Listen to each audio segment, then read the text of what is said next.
Hello, this is the Integrated Science Unit 3. We are in Chemistry Matter and we are on Skill 1, Part 4. So today we're going to talk about average atomic mass.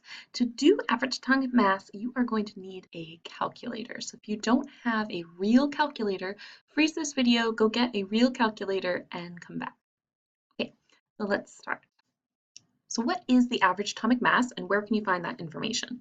So if you look on your periodic table, we've talked about that whole number, the 1, 2, 3, 4, 5, 6 number, and that's the atomic number. The other number is the average atomic mass. And if you're looking, you're confused which one's which. The average atomic mass is always the bigger number. Mass is bigger because it's protons and neutrons. And it's written as an average of all the masses of the element that are found in nature. Remember, they're all different isotopes with different masses. So on average, what's the mass? Well, it's given as an average, so it has a decimal. It's really similar to the most common mass number because each proton and each neutron has a mass of 1.01 atomic mass units. So for example, if you have 4 nucleons, 2 protons, 2 neutrons, then each one of those has a mass of 1.01. So 4 things has a mass of 4.04 AMUs. So that's why it's going to be really close to the mass number. Remember, mass number is counting up how many things. The atomic mass is actually think of it more like the weight, just minus gravity. So what do I mean by the most common one is going to have the closest to the average atomic mass? So here are the 3 isotopes of hydrogen. So they all have 1 proton, that's what makes them hydrogen. But this guy doesn't have any neutrons, this one has 1, this one has 2. So obviously this is going to have the smallest mass, this is going to have the largest mass. So I'm going to equate these to this, okay? A cherry, an apple, and some other big fruit. So, all right, if you look on your periodic table, the average atomic mass is 1.01, meaning it's closest to the small guy. So let's take a look at if our hydrogens were actually these fruits. It would kind of look like this. If you look at this picture, you notice most fruits are the cherry. So hydrogen's average atomic mass is closest to the cherry, a little bit higher than the cherry's mass, because that 1, because a little bit has more mass. If you see, so if you look here, you can see that there are some other fruits, but most of them are cherries. So that means most hydrogens look like this with no neutrons, but once in a while you'll get a hydrogen with 1 neutron or 2, and that's why the average atomic mass is a little bit over 1. So hydrogen's atomic mass is 1.01, which is closest to the mass number of 1, which is the most common isotope. All right, weighted average of all isotopes, that's what the average atomic mass is. So it's weighted, as in it's going to be closest to whatever is most common. If we look back at hydrogen, if I just took an average of 1, 2, and 3, the average would be 2, right? 1 plus 2 plus 3 is 6. You divide by how many things? Divide by 3, that would give me 2. But it's not that, it's 1.01 because it's weighted. So that means you give more value to the thing you have more of. Differences in masses result from different number of neutrons. Remember, different isotopes of the same element have to have the same protons, so you can't change that. But the electrons are so small, they don't account for any mass. They're super duper duper tiny, so we don't consider that. So it has to be a different number of neutrons. And the total percentages for all isotopes have to add up to 100, right? You have to have your whole sample. When you have your whole sample, that's 100%.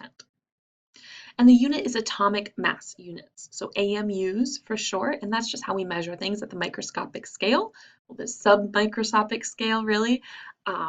You could use grams, but the grams would be so small because grams are things we can see. This is something that's smaller than what we can actually see, so we need a whole new unit for a whole new idea, concept of the size of life. So here's the formula you're going to use if you're trying to figure out the average atomic mass. You're going to take the percent of isotope 1 times the mass of isotope 1 and divide by 100. The reason you're dividing by 100 is a percent is per 100, so you have to bring that down to the decimal form. Isotope 2% times mass divided by 100. Now, you may or may not have isotope 3. You may have isotope 4. You may have to do this again, but you do this part for each isotope that you have. All right, let's solve a problem.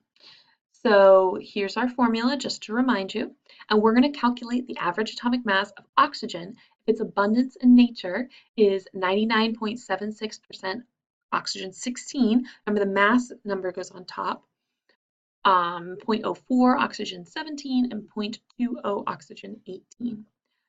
So I put this chart on your notes, and it's pretty handy. It's just to help you visualize what percent goes with what mass. So we know that 99.76 goes with 16 mass, 0.04% goes with 17 mass, and 0.20 goes with 18 mass. All right, so here are the 3 most common isotopes of oxygen. There actually are a couple isotopes that are a little bit lighter, but we're not going to use them just so we only have 3 to make this a little bit easier of a problem. So our first isotope goes in all of this information. So 99.76 is the percent. So that's where this net percent goes. You multiply that by the mass. The mass of our blue or first isotope is 16. Divide by 100 and close out your parentheses. Make sure that you are adding each of these sections. So plus, we're done with isotope 1, go on to isotope 2, times the percent. So start your parentheses, 0.04 times the mass, 17, divided by 100. Close out your parentheses and don't forget the addition sign. Isotope 3% is 0.20 times mass is 18 and divided by 100, close out your parentheses. All right, you can now type this right into your calculator exactly how you see it. You don't have to worry about piece by piece. So please go ahead and type all this into your calculator and see if you get 16.00 atomic mass units. Now, if you look at your periodic table, oxygen's atomic mass, or average atomic mass, is 15.99 AMUs. And the reason it's a little bit lower is because remember I told you there were a couple isotopes that were a little bit lower, like there's one that's 14, I think 13, but they're so uncommon, I just wanted to simplify the problem. So, okay, let's move on. So find chlorine's average atomic mass if approximately 8 out of 10 atoms are chlorine 35 and 2 are chlorine 37. And whoa, this doesn't have the percentages in it, which means we need a formula to calculate percentage. So here you go. Whenever you're trying to find percentage, you can do the part over the whole times 100, and that'll give you your percent. So for our first isotope, you've got 8 out of 10. 8 is the part, 10 is the whole. So 8 divided by 10 times 100, you do that in your calculator, that gives you 80. So your percent here is 80. Percent 80 matches with the mass, so 8 out of 10 atoms are chlorine 35. The mass is 35. 2 are chlorine 37. So out of those 10, 2 of them are 37. So 2 divided by 10, that's the part, how many there are out of how many possible, times 100 is 20. So if you put this in your calculator, you'll get 20, and that's 37. All right, let's use our formula. But first I want to point out, we only have 2 isotopes. So we're not going to use this part of the equation. So you take your percent, 80, times your mass, 35, divided by 100, end parentheses, plus. New parentheses, percent, 20, times 37, divided by 100, end parentheses, boom. Type that into your calculator. If you need to freeze the video, freeze the video.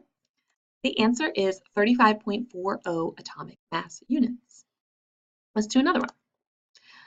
All right, copper has 2 isotopes. Isotope 1 has a mass of 62.93, and you're like, whoa, this is the first time we saw stuff with decimals. The reason is this is more specific. This is actually taking into account the mass of each proton and neutron, which is 1.01 atomic mass units. So this is getting more specific. It has a percent abundance of 69.1%. The rest is isotope 2 with a mass of 64.93. What's the average atomic mass? Okay, we've got 2 isotopes, so we are not using this last piece. Isotope 1 has this mass, 62.93, and the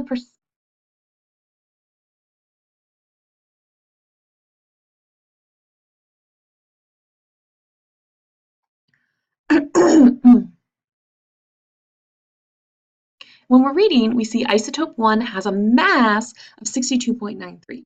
So make sure you put that in the mass category over there on the right, 62.93, with a percent abundance of 69.1.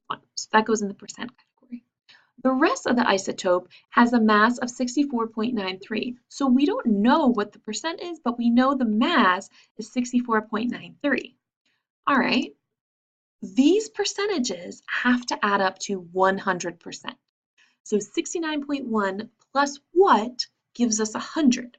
So you can do 100 minus 69.1, and that gives you 30.9%. So now you know the percentage of isotope 2.